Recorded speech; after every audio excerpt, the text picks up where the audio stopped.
Dans cette vidéo, je vais vous dévoiler les secrets du nombre 137. Je vais répondre à 8 questions. Première question, quel est le lien entre le nombre 137 et CNN? Deuxième question, pourquoi le nombre 137 est mal à l'aise dans une année bissextile?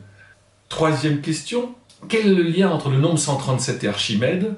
Quatrième question, quel est le lien entre le nombre 137 et la Kabbale? Cinquième question, quel est le lien entre le nombre 137 et la synchronicité?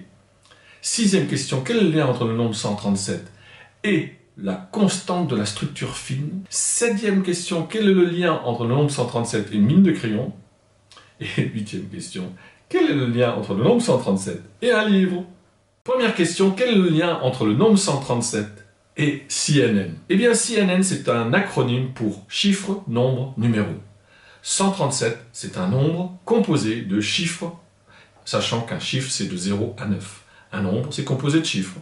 Et c'est un numéro, 137, à partir du moment où il y a un ordre. Ce qui nous amène tout de suite à la deuxième question, pourquoi le numéro 137 est perturbé dans une année bissextile?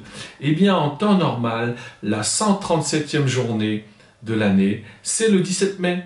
Et dans une année bissextile, c'est le 16 mai. Étonnant, non? Quel est le lien entre Archimède et le nombre 137? Eh bien, tout d'abord, vous ajoutez 150 à 137, ça vous fait 287.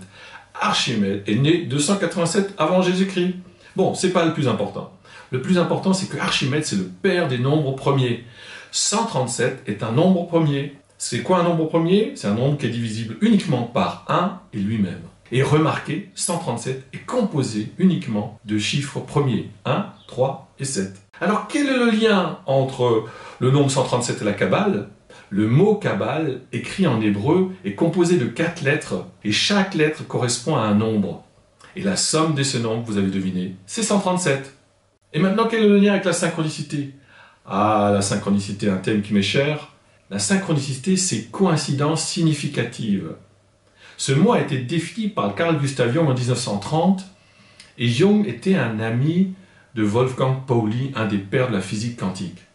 Et ce monsieur, Wolfgang Pauli, était obsédé par le nombre 137. À la fin de sa vie, quand il était malade, avant de mourir, on l'a mis dans la chambre 137. Wolfgang Pauli était obsédé par ce nombre 137 parce que 1 divisé par 137 correspond à cette constante de la structure fine de l'univers. Et là, vous faites une drôle de mine. Justement, ça nous amène à la mine de crayon. Eh bien, 137, vous prenez le 1 et le 3. Dans une certaine typographie, le 1 et le 3, ça forme un B. B comme B7. Et ça m'a fait penser à la dureté des mines de crayon.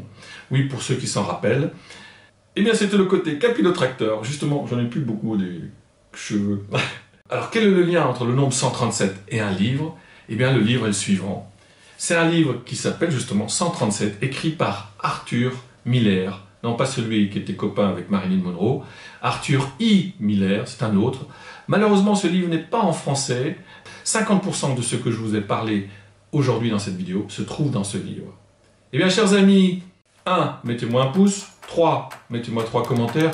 Et 7. Demandez à 7 amis autour de vous de s'abonner à ma chaîne. À très bientôt, les amis.